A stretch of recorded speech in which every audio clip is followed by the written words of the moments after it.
जय गजानन. मिथुन राशीच्या जातकांसाठी तुम्हाला मनामध्ये एक प्रश्न घ्यायचा आहे. जोही प्रश्न असेल तुमचा, कुठलाही प्रश्न असू शकतो, तर तो प्रश्न तुम्हाला मनात घ्यायचा आहे की तुमचं काम पूर्ण होईल, तुमचं रिलेशन कसं राहील, म्हणजे काहीही प्रश्न असेल तुमचा रिलेशनच्या बाबतीत, व्यवसायाच्या बाबतीत, करिअरच्या बाबतीमध्ये, फॅमिलीच्या बाबतीमध्ये, हेल्थच्या बाबतीत काहीही प्रश्न असू शकतो. तर तो प्रश्न तुम्ही मनात घ्यायचा आहे आणि आपण एंजल्सकडनं, युनिव्हर्सकडनं गायडन्स घेऊया की ते तुमचं काम होणार आहे की नाही आहे. आपण अगोदर येस नो मध्ये घेऊ.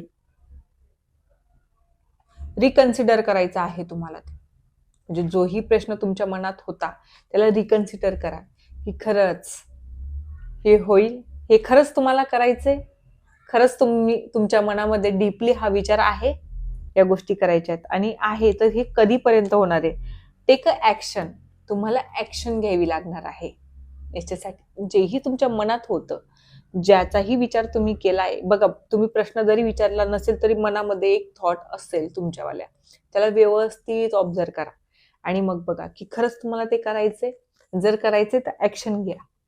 जर ऍक्शन घेतलं तर काय होईल, आपण एंजल्सला असं विचारू ना की होईल की नाही होईल. कॉम्प्रोमाइज करावं लागेल, काही गोष्टींना कॉम्प्रोमाइज करावं लागेल आणि जर कॉम्प्रोमाइज केलं तर येस होईल, नक्कीच होईल. कसं असतं, काही काही गोष्टी, कॉम्प्रोमाइज शब्द फार निगेटिव्ह वाटतो आपल्याला, रिअली सांगते, पण कॉम्प्रोमाइज कुठे कुठे करणं खूप गरजेचं असतं. जर रिलेशनशिपमध्ये असेल, कशाहून की 2 पर्सन, एका आईचे 2 मुलंही सेम नसतात, तर मग तुम्ही आणि तुमचा पार्टनर कसं काय सेम असणार. कुठे ना कुठे कॉम्प्रोमाइज करावाच लागतो. किंवा कुठलाही जॉब असेल, काही ना काही कॉम्प्रोमाइज करावं लागेल. सगळ्याच गोष्टी मनासारख्या मिळत नाही. व्यवसायातही कॉम्प्रोमाइज करावाच लागतो.